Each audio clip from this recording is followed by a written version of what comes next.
사랑하는 성소의 땅을 가다 시청자 여러분 안녕하십니까? 윤석전 목사입니다. 지금도 우리는 성서를 향해서 많은 생각 속에서 이 프로를 보실 줄 믿습니다. 오늘 제 옆에는 성서 지리와 그 땅에서 일어난 사건들을 소상하게 은혜롭게 설명해 주실 홍순아 교수님, 이원 교수님 나와 계십니다. 오늘 두 교수님 나오셔서 감사합니다.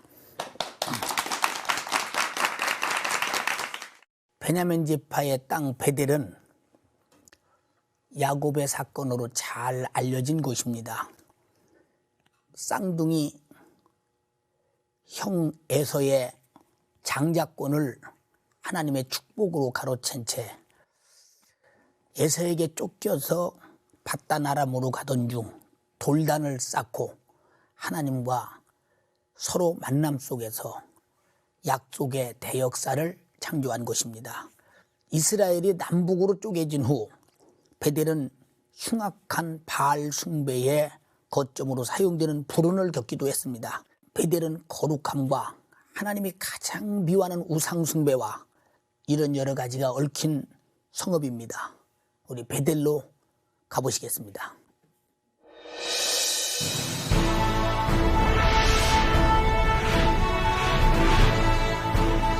베냐민 지파의 북쪽 경계를 이루었던 성읍 베델. 그곳엔 비잔틴 시대에 야곱의 제단 부근에 쌓았다는 교회터의 흔적이 남아있다. 술레팀은 그 위로 올라가 하나님께 돌단을 쌓던 야곱의 마음을 체험해 보았다. 그 야곱이 잠 깨어 일어난 후 그 노래도 있고 야곱이 나는 지금 가사를 잘 모르겠거든요. 한번 불러보시죠.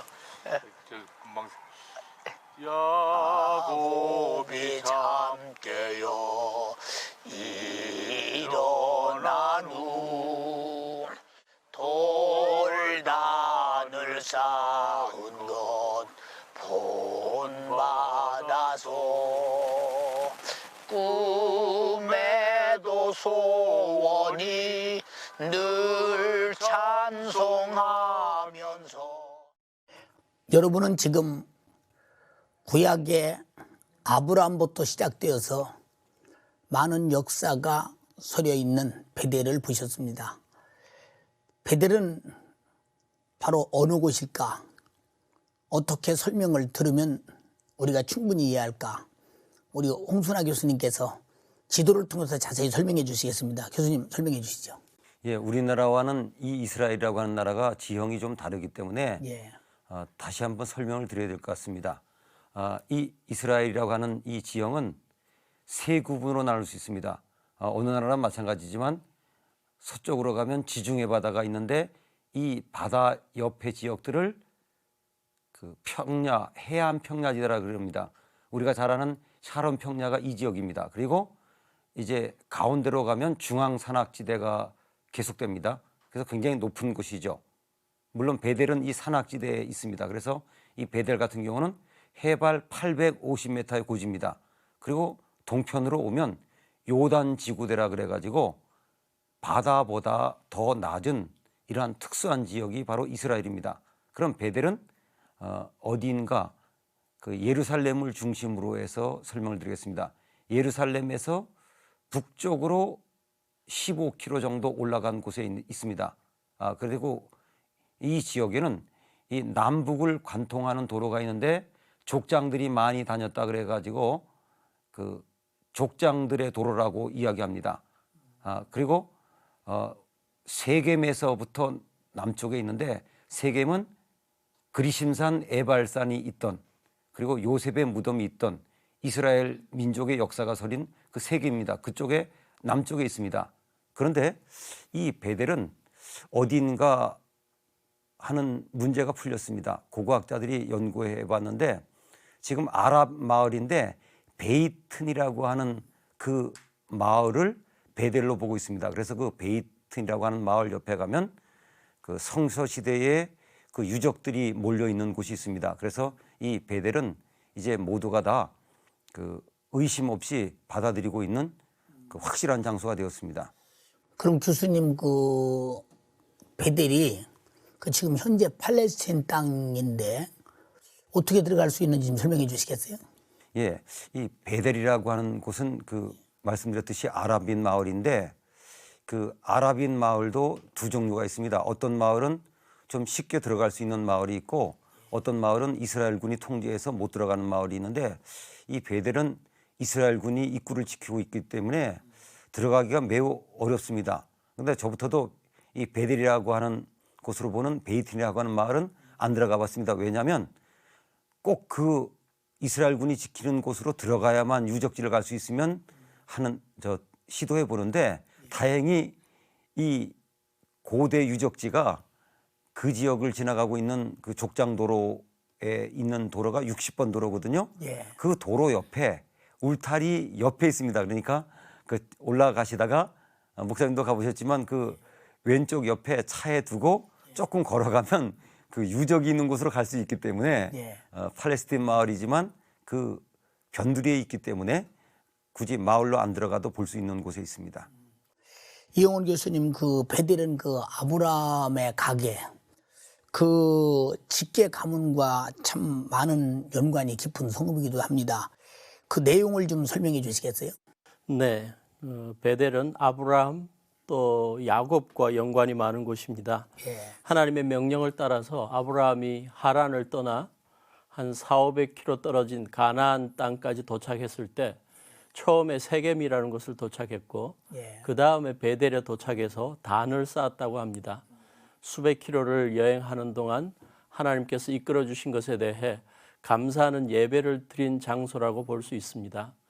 베델은 또 야곱하고도 상당히 연관이 많은 것인데 야곱이 연로해서 눈이 먼 아버지 이삭을 속이면서 장자의 축복을 자기가 받게 되는데 그 사실을 알게 된 쌍둥이 형 에서가 분노해서 그를 죽이려 하자 어머니의 제안을 받아서 외삼촌 집으로 도망을 가게 됩니다. 도망하다가 베델에 도착했는데 너무 지치고 힘들어서 돌을 베개로 하고 잠을 자고 있는데 꿈에 하나님이 사자 천사를 보내서 사닥다리에 오르락내리락 하는 것을 보여주고 하나님께서 그에게 약속을 해줍니다. 몇 가지 그의 앞으로 삶에 펼쳐질 것을 약속해 주시고 그것을 너무 감사하게 생각한 그가 그 베델에서 꿈에서 깨서 하나님 앞에 자기도 서원을 해서 하나님이 나를 지켜주시면 나도 하나님 앞에 이렇게 살겠습니다 하는 서원을 했던 귀한 장소입니다. 세월이 흘러서 한 20년 후에 고향 땅으로 돌아왔을 때 자기의 삶을 지켜주신 하나님 앞에 다시 이 베델에서 감사의 제단을 쌓는 야곱도 볼 수 있습니다. 그러면 교수님, 그 베델에서 야곱이 받은 그 환상, 그러면 그 후 야곱의 삶 속에서 어떤 모습으로 결실을 맺게 되는지 좀 설명해 주시겠어요? 네, 베델에서 하나님께서 꿈에 야곱에게 나타나서 주셨던 축복의 약속이 크게 세 가지로 볼 수 있습니다. 예. 하나는 너와 내 자손에게 땅을 주겠다. 근데 그 약속은 여호수아 시대에 야곱의 후손들 12지파가 그 가나안 땅을 다 이렇게 분배받는 그런 것을 통해 이루어집니다. 두 번째는 내 자손이 땅의 티끌같이 동서남북에 퍼지게 하겠다. 그리고 온 땅의 족속들이 너와 내 자손을 통해서 복을 얻게 하겠다. 그런 약속을 해주셨는데 그 약속도 여호수아 시대에 이스라엘 백성들이 그 가나안을 중심으로 해서 큰 국가를 형성하기 시작하고 사울, 솔로몬, 또 다윗 이 시대에 그 주변 지역들을 다스리는 강한 국가가 되는 것을 통해서 약속이 성취되고 특별히 또 요셉이 애굽을 다스리고 구원해 준 사건이나 이런 걸 볼 때 이 약속도 그대로 실현되는 것을 볼 수 있습니다. 세 번째 약속은 야곱이 도망자 신세가 되었을 때 너를 지켜주고 언젠가는 고향 땅으로 안전하게 돌아오게 하겠다. 그런데 그 약속도 한 20년 후에 그대로 지켜지게 되는 것을 볼 수 있습니다.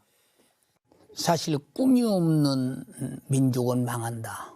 꿈이 없는 사람은 망한다. 이런 말이 있습니다마는 우리 인간이 가진 신념의 꿈도 노력을 통해서 이루어져 가는데 그리고 전지하시고 전능하신 하나님이 우리에게 환상을 통해서 주는 꿈이 있다면 그것은 나는 꿈을 믿을 때 하나님은 그 꿈을 이루어 가시는 분이기 때문에 우리 기독교인들은 어느 누구를 막론하고 하나님의 축복의 꿈을 꼭 갖고 이루어져 가는 축복이 야곱이처럼 있었으면 좋겠다는 생각 속에서 꿈이 없는 분들은 지금 빨리 축복의 꿈을 꼭 가지시기를 바랍니다. 그렇게 말하고 싶습니다.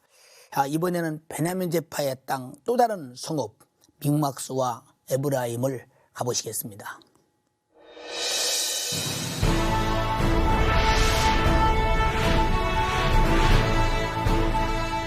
베냐민 지파의 성읍 믹마스에는 현재 무크마스라는 아랍인 마을이 형성되어 있다. 이곳에는 구약시대의 역사를 생생히 담은 계곡이 있는데 바로 게바와 믹마스 사이에 이 계곡이다. 요나단은 믹마스에 진을 친 블레셋군을 용병들과 함께 공격했고 바로 이곳을 통해 사울의 군대에 승리를 가져오게 했다.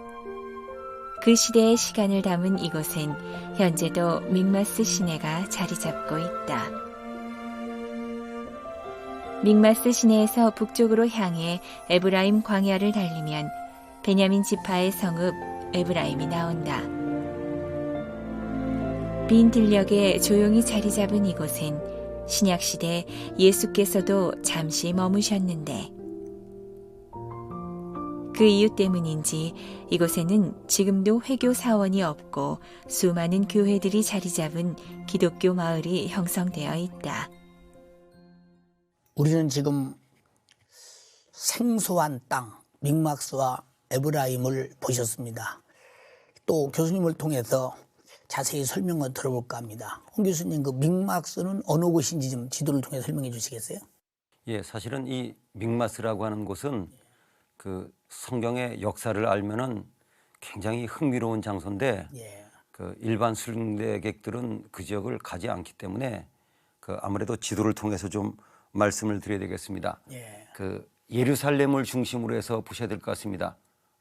이 이스라엘은 뭐든지 예루살렘이 중심이 아니겠습니까? 예. 이 예루살렘에서 북동쪽으로 한 11km 간 곳에 보면 그 무크마스라고 하는 마을이 자리 잡고 있습니다. 또 2.5km 옆에는 게바라고 하는 곳이 있습니다. 이 지역은 그 역사적으로 이스라엘의 전쟁과 연결되기 때문에 그 굉장히 중요한 지역이 되겠습니다. 그래서 그 많은 그 고고학자들이 그 이스라엘 민족에서 굉장히 중요한 전쟁이 일어났던 이 지역이 어느 곳인가 하는 것을 그 찾다가 그 무크마스라고 하는 그 마을의 이름이 사실은 믹마스랑 같은 언어입니다. 그래서 또 지역을 설명해 봤습니다. 그래서 이들은 참 이스라엘에서 감탄한 게 그 넷가 하나 이름도 성경과 연결시킵니다. 그 게바라고 하는 마을 건너편에 있는데 그 사이에 그 골짜기가 있는데 그 골짜기 이름이 그 믹마스 시내입니다. 그래서 그 지역에 가보면 성경 시대에 특별히 전쟁이 구체적으로 어떻게 일어났고 어떻게 이스라엘군이 그 이 지역을 공격했는가를 구체적으로 알 수 있는 정말 그 모든 분들을 그곳에 모시고 가서 성경책을 펴놓고 여기에서 이런 일들이 일어났다고 하는 것을 보여주고 싶은 그러한 지역에 있습니다. 이용훈 교수님, 그 믹막스에서는 어떤 일이 일어나는지 설명해 주시겠어요? 네, 가장 중요한 사건은 사울 왕과 그의 아들 요나단이 예. 블레셋 군대하고 싸웠던 지역으로 나와 있습니다. 요나단이 그 게바라는 지역에 있는 블레셋의 수비대를 공격합니다. 그러자 블레셋 군인들이 다시 반격하기 위해서 믹마스에 진을 치게 되고 요나단과 그의 병기를 드는 부하들이 같이 아주 용맹스럽게 가서 블레셋 군인들을 싸워서 이기게 됩니다. 그때 이 요나단이 한 아주 멋있는 신앙 고백이 기억되고 있는데 성경에 기록되고 있습니다. 여호와의 구원은 사람의 많고 적음에 달리지 않는다. 하나님께서 함께 하시면 우리가 이길 수 있다. 그런 마음자세로 가서 싸우게 되고 블레셋 진영에 지진이 일어나서 거기에 있던 블레셋 군인들이 다 흩어져 버립니다. 다 도망가고 결국 이 사울의 군대가 그들을 추격해서 다 죽여버리는, 그래서 이 사울과 요나단이 승리한 사건이 있었습니다. 예. 세월이 지나서 아수르가 공격했을 때, 이스라엘을 공격했을 때 이 아수르 군인들이 믹마스에 그 군사 장비들을 다 놓아두었다는 그러한 기록이 있고, 또 세월이 지나서 바벨론 포로기 이후 때에 베냐민 지파가 믹마스에 거주했다라는 그러한 기록이 성경에 나오고 있습니다. 예. 우리가 사실 이 믹마스 하면은 누구든지 다 귀에 익은 소리는 아니거든요. 오늘 이렇게 설명을 들으면서 그만큼 하나님이 움직이는 이스라엘 백성들의 역사가 이 믹마스에 숨어 있다는 걸 발견하면서 참 많은 것을 느끼게 합니다. 홍 교수님, 그곳은 또 어떤 곳인지 좀 설명해 주시겠어요? 지도를 보시면서 설명을 드려야 될 것 같습니다. 지도를 이해하실 때는 항상 좀 유명한 지역을 중심으로 보시면 되겠습니다. 그 예루살렘에서부터 북쪽으로 15km 가면 베델이 있습니다. 이 베델에서 북동쪽으로 한 6km 정도 가면 그 에브라임으로 보는 이 마을이 있습니다. 이곳은 가보면 이 유다 산악지대의 제일 꼭대기에서부터 동쪽으로 기슭이 시작되는 지역에 있습니다. 그래서 이곳에 가보면 광야가 시작되는 느낌을 분명히 알 수 있는, 그래서 성경의 내용과 연결되는 지역이 있습니다. 그런데 이 지역 가보고 제가 굉장히 기분이 좋았습니다. 이스라엘은 가보면 이제 멀리서 보면 아랍인 마을인지 또 유대인 마을인지 알 수가 있는데, 그 비결은 그 모스크가 있느냐 없느냐. 이 모스크가 첨탑이 높지 않습니까? 근데 이 마을은 모스크가 없어요. 가까이 가봤더니 교회들이 있습니다. 예배당들이. 그래서 알아봤더니 여기는 그 주민들이 그 대부분이 아랍계 기독교인들입니다. 그래서 제가 너무 반가웠습니다. 그리고 예수님이 다니신 곳은 이렇게 세월이 지나갔지만 교회들이 서 있구나. 이런 그 아주 기쁨을 주었던, 좀 찾아가긴 어렵지만 교회들을 보면서 굉장히 신이 났습니다. 우리가 이 에브라임은 또 예수님의 12제자가 참 머무른 지역이기도 합니다. 근데 예수님께서 왜 이곳에 머물게 됐는지 우리 예수님 좀 정리해 주시겠어요? 네, 신약 성경에 그와 관련된 구절이 하나 나옵니다. 요한복음 11장 54절에 나오는데요. 예수께서 다시 유대인 가운데 드러나게 다니지 아니하시고 여기를 떠나 빈들 가까운 곳인 에브라임이라는 동네에 가서 제자들과 함께 거기 유하시니라. 예. 그 11장 앞에 몇 장의 문맥을 보면 예수님께서 이 땅에 오셔서 공생애를 시작하시고 난 다음에 그때의 종교 지도자들이었던 바리새인들과 대제사장들에게 상당히 그 거침돌처럼 느껴진 것 같습니다. 예. 오랫동안 자기들이 어떤 종교 지도자들로서의 그러한 권위와 인정을 받고 있었는데, 갑자기 예수님이 오셔서 하늘나라의 말씀을 전하시고 참 신앙의 도리가 뭔지를 가르치시고 기적을 행하시고 막 그러니까 그들이 상당히 불편하고 예수님에 대해서 좀 어떻게 해치려는 생각을 갖고 있었습니다. 또 11장에 죽은 나사로를 살리니까 그것에 대해서 이제는 가만두면 안 되겠다. 사람들의 마음이 저 예수님에게 다 가고 우리에 대한 존경이나 권위가 다 사라지는 것 같다. 그러한 어떠한 그 종교 지도자들의 시기와 질투가 예수님으로 하여금 상당히 어려움에 빠뜨린 것을 알고, 예수님은 아직 구원 사역을 감당할 때까지 더욱더 이 땅에서 해야 할 일이 많은 것을 아시고는 좀 피해 있는 것이 좋겠다라고 생각해서 에브라임에서 잠깐 머물러셨던 것 같습니다. 참 우리 예수님이 머물렀던 장소에 아랍인들의 기독교가 있고 교회가 있다는데 산층도 참 하나님께 감사드리고 또 아랍인들이 구원받을 수 있는 그런 역사가 있는 것에 참 감기가 무량하기도 합니다. 오늘 두 교수님 이렇게 말씀 들으면서 생소한 땅들이었고 우리가 쉽게 접하지 못하는 부분들을 넉넉히 자세히 설명해 주셔서 참 감사를 드립니다. 이 시간 우리 방청객의 질문을 받아보시겠습니다. 홍 교수님께 여쭤보겠습니다. 성경에 나온 인물들을 연구하기 위해서도 성질을 알아야 되는 이유는 무엇인가요? 예, 그 중요한 질문을 해주셨습니다. 저는 사람들을 보면 참 신기합니다. 왜냐하면 땅의 영향을 받고 삽니다. 당장 복장부터 또 피부부터 다릅니다. 뭐 우리는 그쪽 지역 가면 그 뭐 선크림 바른다 그러고 둘둘둘둘 감싸고 도는데 그 사람들 제가 알기엔 거의 다 선크림 안 바르고 그냥 맨 얼굴로 다녀도 별 이상이 없거든요. 그만큼 우리와 다른 스타일의 삶이 있는 거죠. 성지의 중요성 중에 하나가 인물을 연구하는데 그 사람을 그냥 책만 갖고 연구해갖고 안 됩니다. 그 사람이 어느 지역에서 살았는가. 예를 들면 사람이 그래요. 기질이라는 것도 그렇지 않습니까? 어느 지역에 자랐나에 따라서 기질이 다르지 않습니까? 예를 들면 산악지대에 살던 사람들의 기질, 사막지대에 살던 사람들의 기질, 또 평야지대에 살던 사람들의 기질, 섬지방 사람들의 기질이 다릅니다. 예를 들면 저는 지금도 늘 인상에 남는 게 있는데 그 지역에 힘들 때 이제 그 베두인들을 고용하고 또 낙타 또는 이제 나귀들을 고용하는데 베두인 하나가 어느 날 저한테 자랑을 했어요. 우리 베두인들은 스트롱이다, 강하다. 근데 맞아요.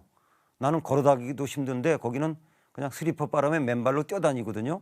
그래서 성경의 인물을 조사하기 위해서 그 사람이 어떠한 배경, 어떤 지역에서 자랐고 또 어떤 지파 소속인가, 또 어떤 나라 사람인가. 우리는 성지 그러면 자꾸 이스라엘만 생각하는데 최소한 12나라가 있습니다. 어느 나라 사람이냐고도 굉장히 중요하거든요. 그런 의미에서 그 성지를 바로 알면 인물에 대한 정확한 평가와 파악도 할 수 있기 때문에 성경을 연구하기 위해서 인물까지도 포함해서 지리는 반드시 알아야 됩니다. 이 교수님께 여쭈어보겠습니다. 베델에는 르호보암이 지은 금송아지 상이 있었다고 성경에 기록되어 있습니다. 베델처럼 영적 의미가 깊은 지역에 왜 금송아지 상이 세워졌는지 궁금합니다. 네, 귀한 질문 감사합니다. 이스라엘이 통일 왕국일 때 다윗과 솔로몬이 특별히 강한 나라를 만들어 놨는데 솔로몬이 여러 가지 건축 사업을 많이 했습니다. 그러는 가운데 일꾼들이 많이 필요하니까 세금도 많이 걷고 그다음에 백성들에게 강제 노동을 많이 시켰습니다. 그 강제 노동을 관장하는 솔로몬 왕의 부하 가운데 한 사람이 여로보암이라고 있었는데 솔로몬 왕에게 이야기를 합니다. 백성들 좀 먹여가면서 쉬어가면서 일하게 하십시오. 그랬더니 솔로몬 왕이 굉장히 분노하고 그를 죽이려 하고 한 몇 년 동안 애굽에서 피신해 있다가 솔로몬 왕이 죽고 난 다음에 그의 아들 르호보암이 왕이 되려 할 때 이 여로보암이 가서 말합니다. 아버지처럼 그렇게 너무 심하게 강제노동시키지 않으면 내가 당신의 신복 부하가 돼서 나라를 잘 이끌도록 도와드리겠습니다. 그런데 이 르호보암이 그걸 거절합니다. 그래서 더 강하게 그 백성들을 괴롭히는 그러한 정책을 펴니까 여로보암이 자기를 따르는 많은 사람들을 특별히 북쪽에 있는 그 10지파들을 모아가지고 새로 나라를 만들어 버립니다. 그것이 북왕국이 이스라엘이 되었습니다. 그가 첫 왕이 되었는데 백성들이 다 백성들을 위해주는 민주 정치를 하니까 좋아했는데 절기만 되면 북왕국 사람들이 다 남쪽에 예루살렘에 그 제사를 드리러 가는 거예요. 그러니까 그때마다 늘 마음이 아팠습니다. 이러다가 우리 북왕국의 백성들이 남왕국 유다에게 다 관심이 빼앗길 것 같다. 그래서 자기가 정치적인 입지를 강화하기 위해서 저 북쪽 다네하고 이 예루살렘 굉장히 가까운 북왕국 이스라엘의 남쪽 그 경계라고 할 수 있는 베델에 거기에 성소를 만들어 놓고 거기에 금송아지를 만들고 이제는 더 이상 예루살렘 못 간다. 여기에서 예배를 드려라 라고 명령을 내렸습니다.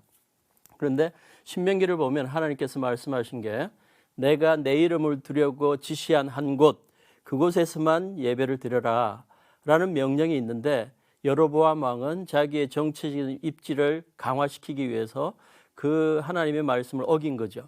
그래서 구약 성경의 여러 곳에서 여로보암의 가장 큰 잘못을 그 베델과 단에 성소를 세우고 금송아지를 섬기도록 만든 그 죄로 지적하고 있습니다. 오늘 두 교수님들의 주신 말씀 또 대답해 주신 말씀이 아마 시원하게 이해됐으리라고 생각됩니다. 오늘 두 교수님 이렇게 나오셔서 성서 지리 거기서 나타난 모든 그 영적인 그리고 성경적인 해석을 은혜롭게 해주셔서 감사합니다. 오늘 고맙습니다.